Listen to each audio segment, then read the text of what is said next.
So we are here for two things actually. They have a lot to do with each other, but one is the most visible one, which will be a presentation lecture on Tuesday. And that's actually a way, or I would like it to be a way to tell the threads between different works that are in this exhibition, but that also happened in Brussels, close to Barcelona, in different spaces in the last year, I would say. And that all we're trying to think through the idea of what would be a feminist server. And so I'm really here to try and piece all these elements together and see if we can make a sort of intermediate report to then see what next events will happen, and so that we can all take that away and move on with this thinking. So that's one part of the work. So in being more and more dependent on network connections, depending on whether that's for updating your agenda or being in communication with people you love through VoIP technologies or sending emails, or I mean, it's very clear that it's not an option to turn the switch, or at least that's quite something to think about. So that means that we depend on these types of technologies that are moving slowly more and more out of sight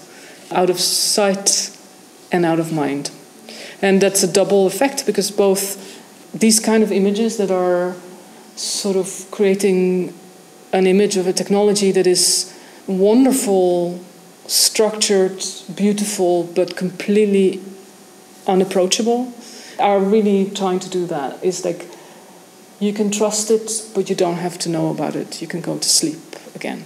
And I think the work on the feminist server is really trying to break that image and go to another type of connection to being, like another way of speaking about being connected, another way of speaking about technology, another type of expectation of what the technology is. And that's hard because it works on many levels. And so I think that's why it takes a while.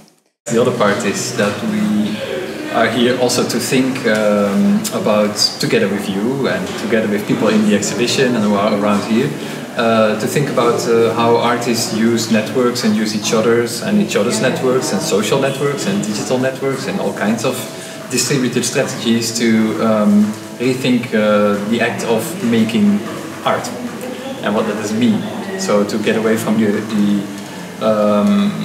with our organization Constant, we work a lot on, we're more like an artist lab.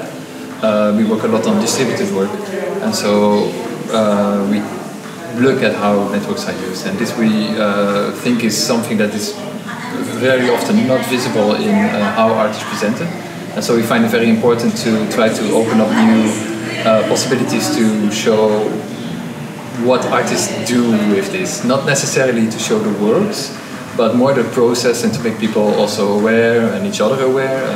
Also for us a learning process, how you can incorporate each other's thinking and work on this. So that's also something that we would like to work further on. And this will be concrete in the next year, because we, with ESC, we're preparing an exhibition that will travel from Grasse to Brussels and maybe beyond. So this is the first step, actually. But there's going to be a concrete moment, but that's still in the future.